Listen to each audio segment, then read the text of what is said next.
Assalamualaikum warahmatullahi wabarakatuh.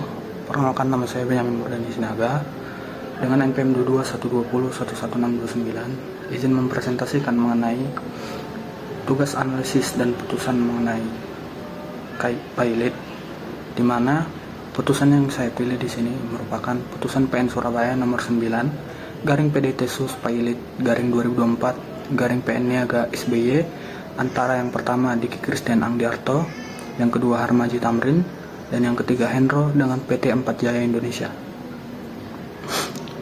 Untuk bagian yang pertama, yakni mengenai siapa pihak pemohon dan termohon dalam putusan yang saya pilih. Untuk pihak pemohon, diatur dalam pasal 1 ayat 2 Undang-Undang Nomor 37 Tahun 2004 tentang Pailitan dan Penundaan Kewajiban Pembayaran Utang atau PKPU, yang isinya merupakan kreditor adalah orang yang mempunyai piutang karena perjanjian atau undang-undang yang dapat ditagih di pengadilan. Di mana di putusan yang saya pilih, pemohonnya ada 3 orang, yakni yang pertama Diki Christian Angdiarto, yang kedua ada Harmaji Tamrin, yang ketiga ada Hendro. Untuk pihak termohon sendiri itu diatur dalam pasal 1 ayat 3 Undang-Undang Nomor 37 Tahun 2004, yang merupakan kreditor adalah orang yang mempunyai utang karena perjanjian atau undang-undang yang dapat ditagih di pengadilan. Di putusan yang saya pilih, termohon merupakan PT 4 Jaya Indonesia. Untuk selanjutnya, alasan pengajuan permohonan pilot itu diatur dalam pasal 2 ayat 1, yakni debitor yang mempunyai 2 atau lebih kreditor dan tidak membayar lunas sedikitnya satu utang yang telah jatuh waktu dan dapat ditagih, dinyatakan pilot dengan putusan pengadilan, baik atas permohonannya sendiri maupun atas permohonan satu atau lebih kreditornya. Di putusan yang saya pilih, PT 4 Jaya selaku debitor mempunyai hutang kepada pemohon 1 sebesar 1 miliar rupiah, kemudian saat jatuh tempo hanya membayarkan 500 juta rupiah. Termohon pilot juga masih mempunyai utang kepada pemohon 2 yang telah jatuh tempo sebesar 120.400.000 rupiah dan pemohon 3 sebesar 154.446.000 rupiah yang telah jatuh tempo. Dan ini menurut pasal 2 ayat 1 dapat diajukan permohonan pilot, yang dimana dalam putusan yang saya pilih, yang mengajukan permohonan pilot adalah pihak pemohon, baik pemohon 1, pemohon 2 maupun pemohon 3. Yang ketiga merupakan alasan Majelis Hakim Pengadilan Niaga mengabulkan permohonan. Permohonan pernyataan pilot yang diajukan oleh para pemohon pilot telah memenuhi syarat-syarat formal yang ditentukan oleh undang-undang, yaitu Undang-Undang Nomor 37 Tahun 2004 tentang Kepailitan dan Penundaan Kewajiban Pembayaran Utang. Bahwa pasal 2 ayat 1 Undang-Undang RI Nomor 37 Tahun 2004 tentang Kepailitan dan Penundaan Kewajiban Pembayaran Utang menentukan bahwa debitor yang mempunyai 2 atau lebih kreditor yang tidak membayar lunas setidaknya sedikitnya satu utang yang telah jatuh waktu dan dapat ditagih, dinyatakan pilot dengan putusan pengadilan, baik atas permohonannya sendiri maupun atas permohonan 1 atau lebih kreditornya. Selanjutnya, pasal 8 ayat 4 Undang-Undang RI Nomor 37 Tahun 2004 tentang Kepailitan dan Penundaan Kewajiban Pembayaran Utang menentukan bahwa permohonan pilot harus dikabulkan apabila terdapat fakta atau keadaan yang terbukti secara sederhana bahwa persyaratan untuk menyatakan pilot sebagaimana dimaksud dalam pasal 2 ayat 1 telah dipenuhi.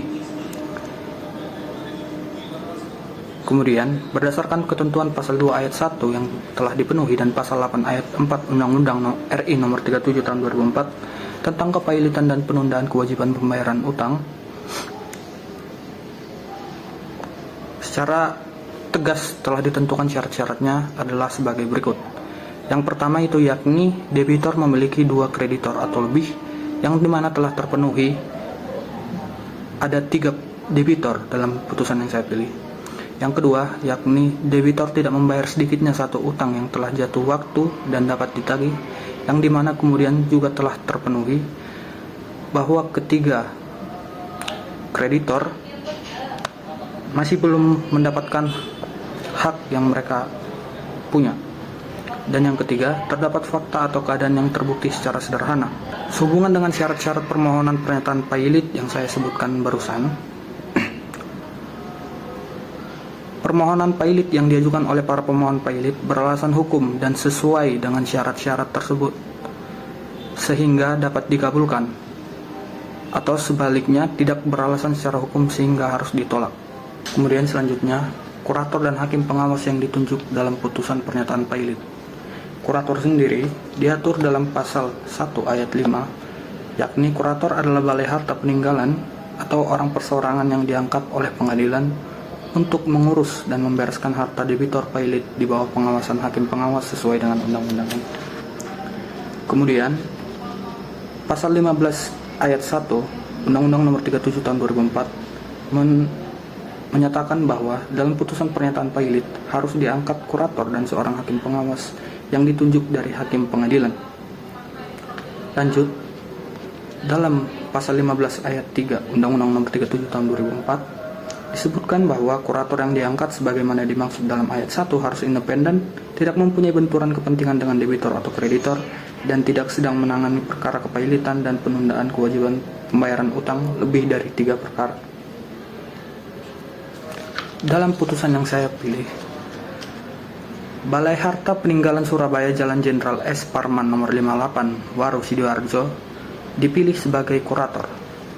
Kemudian untuk hakim pengawas, Saudara Heru Hanindio SH MH LLM, Hakim Niaga pada Pengadilan Negeri Surabaya, ditentukan sebagai hakim pengawas. Yang terakhir yaitu akibat putusan pernyataan pailit.